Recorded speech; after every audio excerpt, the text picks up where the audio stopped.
नमस्कार, मैं शिव। स्वागत है आपका लाइव यूपी न्यूज़ 24 में। आज हम बात करने जा रहे हैं उन विषयों की। हम में से अधिकांश लोग हैं जिनके पास कई समस्याएं। वो समस्याएं अधिकतर तो आर्थिक होती हैं, जिसकी वजह से हम परेशान होते हैं। कई ग्रहों का प्रभाव होता है। कभी कभी माँ हम पर प्रसन्न नहीं होती है, माँ लक्ष्मी, और कभी हनुमान जी हम पर प्रसन्न नहीं होते हैं। ऐसे अनेक मान्यताएं हैं जिसके कारण हम दिनों दिन कुछ ना कुछ समस्याओं से घिरे रहते हैं। आप भी सोचते होंगे कि इस भागा दौड़ की जीवन शैली में और इतने काम लोगों के पास होते हैं, समय बहुत अधिक नहीं होते हैं। ऐसे में क्या ऐसे उपाय किए जाएं और सस्ते उपाय किए जाएं, सरल उपाय किए जाएं, जिससे हमारी सारी मनोकामनाएं तो पूरी हो और साथ में हमारे इष्ट भी प्रसन्न हो। इसके अलावा हमारे ग्रहों भी अपने आप अनुकूल हो। ऐसा क्या किया जाए? आपके मन में भी ये प्रश्न आ रहा होगा, तो आपको बता दें, अब चूकिएगा नहीं।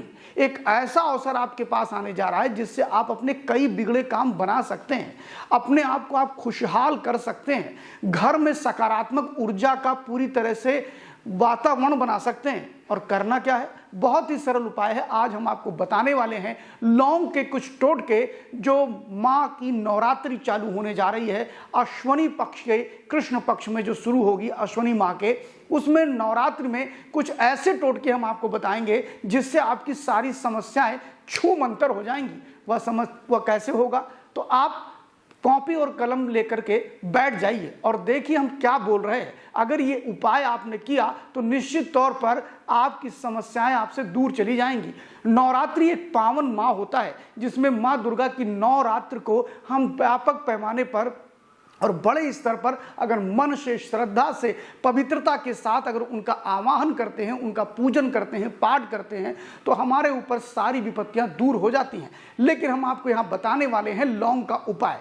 लौंग जो होता है, हमारे घरों में समानता पाया जाता है। ऐसा माना जाता है कि नवरात्रि में अगर माँ आदि शक्ति माँ भगवती की अगर पूजा की जाती हो, अगर लौंग 2 जोड़ी अगर लौंग नहीं चढ़ाए जाते हैं तो पूरी की पूरी पूजा निष्फल मानी जाती है। तो आपको करना क्या है? आपको अगर माँ लक्ष्मी की कृपा पानी है तो पूरे नवरात्रि गुलाब के फूल के साथ 2 जोड़ी यानी 1 जोड़ा लौंग चढ़ाइए और इसका माँ प्रसन्न होती हैं। आप चढ़ाते माँ भगवती को हैं, उन्हीं का स्वरूप माँ दुर्गा है और उन्हीं के स्वरूप माँ लक्ष्मी हैं। लक्ष्मी जी की अपार कृपा आपको होगी अगर पूरे 9 दिन आपने लौंग और गुलाब के फूल के साथ माँ को चढ़ाने का काम किया। तो अब बात आती है कि अगर इस नवरात्रि में आपको भगवान हनुमान को प्रसन्न करना है तो आप क्या करेंगे? आपको बता दें, भगवान हनुमान जी को प्रसन्न करने के लिए भी नवरात्रि सबसे उत्तम समय होता है। इसमें भी आप हनुमान जी के सामने एक दीपक जलाइए। दीपक जलाने के बाद उसमें 2 लौंग डाल दीजिए और उसके बाद जैसे आप अपनों से बात करते हैं, मनुष्यों से बात करते हैं, जैसे आप बिल्कुल उनसे भाव के साथ, पवित्रता के साथ आप हनुमान जी के सामने अपनी सारी समस्या उनसे रोज बोलिए 9 दिन तक। ये हमारा विश्वास है कि आपकी सारी बाधाएं, सारी अड़चनें दूर हो जाएंगी। फिर बात आती है कि अगर लक्ष्मी माँ की और कृपा पानी हो तो क्या करें?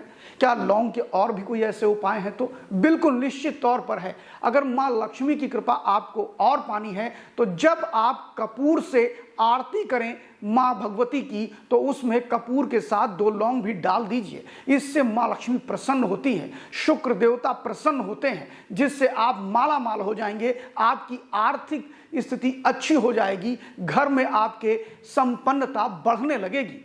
अब बात आती है कि अगर मान लीजिए आपका ग्रह राहु और केतु, जो कि सबसे नकारात्मक ग्रह कहे जाते हैं, जब ये किसी की भी कुंडली में बैठते हैं या इनके दुष्प्रभाव होते हैं या इनकी दशा और महादशा अंतरदशा चलती है, तो ऐसी स्थिति में देखा गया है कि घर में नकारात्मक माहौल आ जाता है। व्यक्ति आलसी हो जाता है, उदास हो जाता है, किसी काम में मन नहीं लगता है, रोजगार नहीं मिलता है, नौकरी मिलती है तो नौकरी करने का मन नहीं करता है। ऐसी परिस्थिति में क्या करना चाहिए कि राहु और केतु का प्रभाव आपसे खत्म हो जाए और आपको उस नवरात्र में कृपा मिल जाए? बिल्कुल आपको बताना चाहेंगे इसका एक सरल उपाय, वह भी लौंग से ही आप उस समस्या का समाधान कर सकते हैं। आप 9 दिन तक लगातार एक जोड़ी लौंग को ले आकर के भगवान देव आदिदेव महादेव के शिवलिंग पर जाकर के अगर 2 लौंग प्रतिदिन चढ़ाते हैं तो इससे राहु और केतु इन दोनों ग्रह के नकारात्मक प्रभाव से आप छुटकारा पा जाते हैं। जहां जब नकारात्मक प्रभाव समाप्त होंगे तो मानी बात है कि आप उत्साह में रहेंगे, आप जोश में रहेंगे, सारे काम में आप में स्फूर्ति देखने को मिलेगी और जब आप काम करने लगेंगे तो उसका आउटपुट भी आने लगेगा, आपके सारे काम बनने लगेंगे। अधिकांश समय पे राहु और केतु के नकारात्मक प्रभाव आपके बनते बनते काम को भी बिगाड़ देते हैं। तो इसलिए इस एक जोड़ी लौंग जो है वो भगवान देवादिदेव महादेव के शिवलिंग पर चढ़ाते ही आपके ये सारे नकारात्मक प्रभाव खत्म होंगे, आपका घर पे संपन्नता आने लगेगी। तो जो ये मैंने लौंग के उपाय बताए हैं इसको इस नवरात्रि में जरूर करिएगा, भूल से भी इसको मत भूलिएगा। आपका जीवन बिल्कुल अच्छा हो जाएगा, सभी तरह की समस्याएं दूर हो जाएंगी। और आपको एक चीज और बता दें कि मां भगवती लौंग के प्रसाद से बहुत प्रसन्न होती है। अगर आपको हमारा ये वीडियो अच्छा लगा है तो कमेंट बॉक्स में जाकर के कमेंट जरूर करिएगा। साथ ही लाइव यूपी न्यूज़ 24 को देखते रहिए और भी आगे ऐसे वीडियो देखने के लिए।